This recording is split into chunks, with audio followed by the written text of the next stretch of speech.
Gua itu mau bikin video ini gara-gara teringat dengan sebuah kejadian, teman-teman ya.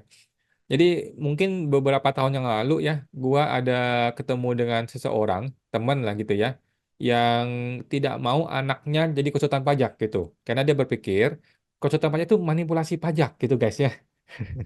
Jadi ini orang, jadi orang ini tuh taat dengan agama gitu ya, taat dengan agama. Kemudian dia punya anak, ngobrol-ngobrol dengan gua bilang, anak lu boleh jadi konsultan pajak kalau mau ya, ikuti jalur gua gitu ya.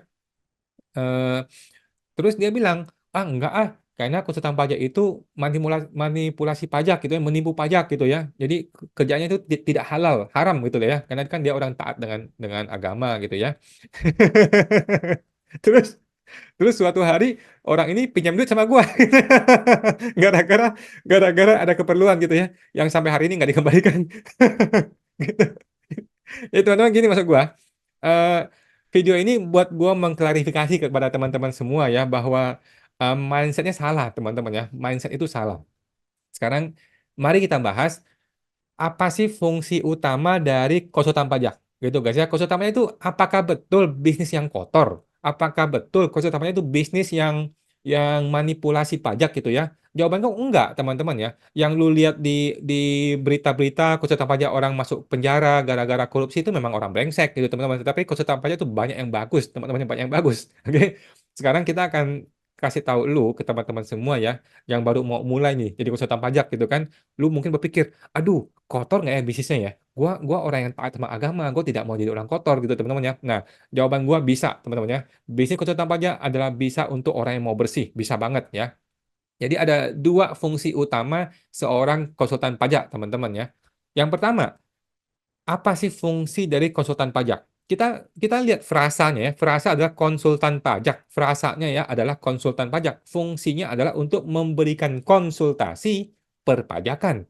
Sesimpel itu guys. Sama seperti konsultan hukum, kasih konsultasi hukum. Konsultan legal memberikan konsultasi legal gitu ya. Konsultan pajak memberikan konsultasi perpajakan, teman-teman ya. Nah, eh, yang orangnya datang ke kita biasanya kan masih bingung perpajakannya gitu kan, dia masih bingung, kita kasih tahu dia yang benar, kan begitu.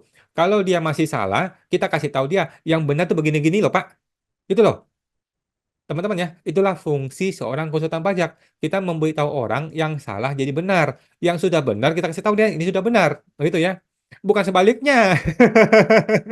Bukan sebaliknya. Jadi banyak orang salah pikir konsultan pajak itu fungsinya adalah untuk memanipulasi pajak. Yang benar dibikin salah, yang salah dibikin lebih salah. Nggak begitu, teman-teman ya. Nggak begitu konsultan pajak. Fungsi konsultan pajak adalah untuk memberikan konsultasi. Yang salah kita benerin. Itu teman-teman ya, fungsi konsultan pajak. Oke.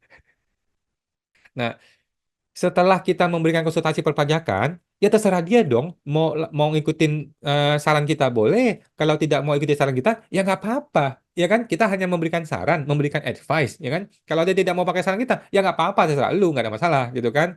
Nah, selanjutnya orang tinggal lakukan sendiri aja, ngurusin sendiri urusan bisnis dia, gitu ya. Setelah kita memberikan konsultasi itu, nah, jadi tidaklah benar teman-teman menurut gue ya, kalau konsultan pajak itu dianggap memberikan saran agar memanipulasi pajak gitu ya. Enggak, no no no no, enggak begitu ya. Ini salah kaprah teman-teman ya. Itu oknum. Oke, ada konsultan pajak yang begitu, ada, memang benar. Tetapi itu oknum teman-teman ya, oknum konsultan pajak. Sedangkan konsultan pajak yang benar enggak begitu teman-teman ya. Nah, kalau gue sih enggak ya. Dan gue rasa konsultan pajak zaman now enggak gitu juga ya. Khususnya banyak zaman now yang sudah orang-orang kayak gue ini, yang tipe-tipe yang sudah modern, yang sudah berpikir jernih gitu ya, itu tidak lagi punya mindset menipu pajak. Karena kita tahu hukum karma ya. Kita tahu hukum sebab akibat. Kita tahu hukum konsekuensi. Ada konsekuensi akan lu tanggung kalau lu menghina atau memanipulasi pajak gitu ya. Ada konsekuensinya gitu ya. Jadi mindset orang-orang modern kayak kita ini zaman sekarang adalah kita bersedia agak ribet sedikit, tetapi kita lapornya benar. Gitu loh. Bukan seperti orang zaman dulu. Orang zaman dulu kan maunya simple. Kalau kita bisa suap, kita suap aja deh. Gitu. Sekarang nggak gitu. Sekarang modelnya adalah kita agak ribet sedikit, kita pembukuan lebih rapi, tetapi kita jujur. Gitu ya. Kita lapor jujur apa adanya. Gitu loh guys ya. Nah, Tetapi tentu saja kita menggunakan berbagai kemampuan kita untuk meminimalisir perpajakannya, lebih rendah perpajakannya, tetapi sesuai dengan peraturan pajak yang berlaku. Itu loh, teman-teman ya. Jadi kan peraturan pajak itu banyak banyak cara ya, banyak macam, dan kita boleh dong menggunakan aturan yang lebih menguntungkan kita, gitu kan, sebagai wajib pajak kan gitu. Nah itu kan bukan manipulasi pajak kan, yang penting masih sesuai aturan pajak yang berlaku gitu guys ya. Nah, dan gua juga membuat kelas PKPP ya, teman-teman tahu ya, gue bikin kelas PKPP, konsultan pajak pinter namanya. Itu juga tidak pernah gue saranin orang untuk memanipulasi pajak, nggak pernah. Gue selalu mengajarin orang untuk menjadi orang yang jujur, patuh apa adanya gitu ya. Karena kita punya mindset, kalau lu jujur, niscaya lu akan lebih benar lapor pajaknya, kemudian niscaya problem pajak yang terjadi akan lebih simpel, lebih sedikit, lebih kecil teman-teman ya. Masalah yang terjadi kalau lu memang sudah jujur gitu ya. Jadi justru gue mendukung orang untuk lapor jujur, bukan mendukung orang manipulasi pajak. Dan teman-teman PKPP, teman-teman yang gabung ke grup kita juga sama. Mereka adalah orang-orang yang pengen jujur, teman-teman ya. Mungkin lu tahu ya, ada Pak Hendra, Pak Eka, dan teman-teman kita, mereka ada orang-orang yang mendukung orang untuk lapor jujur gitu loh, lapor apa adanya. Sekarang kalau klien maunya lapor tidak jujur, kita bisa apa? Ya kita nggak bisa apa-apa, ya kita ikutin klien gitu kan. Kan kita maju tak gentar membela yang bayar gitu kan. Tetapi kan ketika klien bertanya ke kita selalu advice dia, saranin dia untuk lapor yang jujur apa adanya. Itu teman-teman ya. Nah, terus ada orang berpikir, wah, kalau konsultan pajaknya jujur, mau lapor benar, ya nggak ada orang mau jadi klien gitu kan? Ya dong. Ada orang berpikir gitu. Kalau lu konsultan pajak yang jujur nih, nggak ada orang mau jadi klien lu. Lah jawaban gua nggak gitu teman-teman ya. Jawaban gua malah kebalik teman-teman ya. Menurut gua nggak gitu. Oke? Justru terbalik. Justru nih zaman sekarang nih di tahun 2024 ini ya, zaman yang sudah modern seperti ini, banyak banyak klien yang mau jujur, guys. Banyak klien yang mau jujur tetapi bingung konsultan pajaknya yang error. Gitu loh. Justru dia mencari-cari nih konsultan pajak yang benar, konsultan pajak yang ngajarin cara yang betul. Justru banyak klien begitu, guys. Banyak banget ya klien begitu mencari konsultan-konsultan pajak yang benar. Gitu loh. Mereka-mereka ini ya sudah muak gitu loh ngelihat para orang tua mereka, teman-teman mereka yang tadi lapor jujur, lapornya tidak jujur ya, lapor pajak yang nggak benar, kemudian ketahuan pajak, kemudian diperas sama si oknum. Ya iya dong, lu lapor nggak benar, lu ketangkap, ya lu diperas, ya wajar lah, lu diperas gitu kan. Nah, jadi justru orang-orang milenial-milenial yang zaman sekarang yang pengusaha-pengusaha ini, mereka maunya lapor jujur, dengan benar sesuai dengan peraturan pajak, tetapi mau pajak yang lebih hemat, is okay gitu ya. Nah, gimana caranya? Mereka mencari orang-orang seperti ini, konsultan-konsultan pajak yang jujur, yang betul lapor pajaknya. Gitu loh, teman-teman ya. Nah, disitulah fungsi konsultan pajak yang benar, yang seperti kita-kita ini, bisa masuk, teman-teman ya. Kita memberikan advice yang lapor yang benar. Itu, teman-teman ya. Nah, jadi itu yang pertama. Fungsi konsultan pajak yang pertama adalah memberikan advice, ya, memberikan konsultasi yang mana konsultasi itu untuk membantu klien lapor pajak dengan jujur, bukan sebaliknya. Oke. Yang kedua, fungsi utama konsultan pajak yang kedua ya, yaitu memberikan bantuan hukum pajak. Oke, memberikan bantuan hukum ketika klien kita mengalami masalah perpajakan. Ada SP2DK lah, pemeriksaan pajak lah, pengadilan pajak lah, dan sebagainya. Gitu ya. Nah, kita memberikan bantuan hukum tersebut kepada petugas pajak, kepada si wajib pajak gitu ya. Nah, jadi kenapa sih kita memberikan bantuan hukum? Supaya gini, kalau si klien sudah benar, sudah betul gitu ya, jangan disalah-salahin gitu ya, jangan disalah-salahin gara-gara dia tidak paham pajak ya, gara-gara dia nggak paham pajak kemudian di phishing gitu ya, dipancing gitu, kemudian disalah-salahin. Jangan sampai terjadi seperti itu. Itulah fungsi konsultan pajak ya, memberikan bantuan hukum. Kemudian kalau ternyata WP-nya salah nih, anggaplah WP-nya salah gitu ya, ya kita bantu dia untuk meminimalisir dampak keuangannya. Itu loh teman-teman ya. Kita mencari berbagai peraturan-peraturan pajak yang masih sesuai koridor hukum supaya meringankan resiko pajaknya. Gitu teman-teman ya, resiko hukumnya atau resiko keuangannya.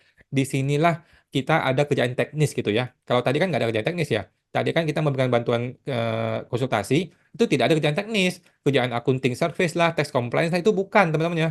Accounting service maupun tax compliance bukanlah kerjaan konsultan pajak, itu kerjaan administrasi, teman-teman ya. Nah, jadi kita berikan bantuan hukum. Jadi tidak ada yang haram, bos, ya. Tidak ada kerjaan konsultan pajak yang haram, semuanya halal. Itu teman-teman ya, boleh-boleh aja ya. Nah, memangnya nggak boleh kalau klien kita kena masalah hukum, kemudian kita dampingi gitu? Kan boleh dong, ya kan? Memangnya orang yang bersalah secara pajak, eh, kemudian dia boleh diinjak-injak gitu, kan enggak juga ya. Kemudian dia boleh diperlakukan sewenang-wenang gitu, kan enggak juga teman-teman ya, enggak juga ya. Nah, apakah boleh orang yang bersalah kemudian diperlakukan dengan cara melanggar HAM? Kan nggak boleh teman-teman ya. Nah, disitulah dibutuhkan tenaga kita sebagai konsultan pajak, konsultan hukum gitu ya, untuk memberikan pendampingan dalam rangka menyelesaikan masalah hukum pajaknya dia, gitu teman-teman ya. Nah, jadi tidak ada yang salah di sini, tidak ada yang haram, semuanya legal teman-teman ya. Nah, memangnya salah kalau klien itu mau bayar pajak yang hemat? Nggak juga dong, boleh dong, ya kan? Klien mau bayar pajak yang hemat ya boleh-boleh aja gitu kan. Tetapi yang penting masih sesuai dengan koridor hukum yang berlaku. Gitu guys ya, boleh dong ya. Nah, jadi buat teman-teman nih, buat Anda nih yang mau jadi konsultan pajak atau lu punya anak mau jadi konsultan pajak teman-teman ya, ketahuilah guys ya bahwa ini dunia yang tidak segelap yang lu bayangkan. Ini dunia yang tidak seharam yang lu bayangkan. Enggak, ini dunia yang biasa-biasa saja, teman-teman ya. Dan ini bisnis masih sangat cerah, guys. Terutama di tahun 2024 nih. Terutama di 2024, lagi-lagi lebih-lebih tahun ini 2024 ya. Ketika orang mulai masuk ke konteks sistem, ketika orang sudah mau berganti dari PPh final ke PPh non final, bisnis konsultan pajak masih sangat-sangat positif di tahun ini, teman-teman ya, masih sangat bagus ya. Dunia persilatan pajak akunting ini masih sangat prospeknya sangat bagus sekali teman-teman ya. Nah bahkan teman-teman di program KPP gue ya, program KPP yang gue bikin ini, gue ngajarin jauh lebih bagus lagi teman-teman, jauh lebih bagus. Di mana kita tidak hanya sekedar menjadi pekerja-pekerja teknis ya, tidak hanya sekedar ngerjain pajak, akunting, yang gitu-gituan, tapi kita juga betul-betul menjadi seorang konsultan pajak yang qualified, yang betul-betul memberikan solusi terhadap masalah klien gitu teman-teman ya, sebagai konsultan pajak yang sesungguhnya, dan kemudian kita bisa memberikan bantuan hukum kepada orang-orang yang terzolimi. Itulah ceritanya teman-teman ya. Nah, sekarang kita bandingkan deh. Bisnis konsultan pajak, kalau kita mau bandingkan dengan dunia lain ya, dunia bisnis yang lain ya. Contoh deh, kita masih ingat kan kemarin kasusnya si suaminya Dewi Sandra. Sorry, Sandra Dewi, mohon maaf ya. Suaminya Sandra Dewi yang kena masalah tambang gitu kan. Ini orang kaya, duitnya triliun-triliunan, tetapi masuk penjara juga, teman-teman ya. Kenapa? Karena bisnis itu gelap, bisnisnya itu kotor, bisnisnya itu sampah, teman-teman ya. Gitu loh, teman-teman ya.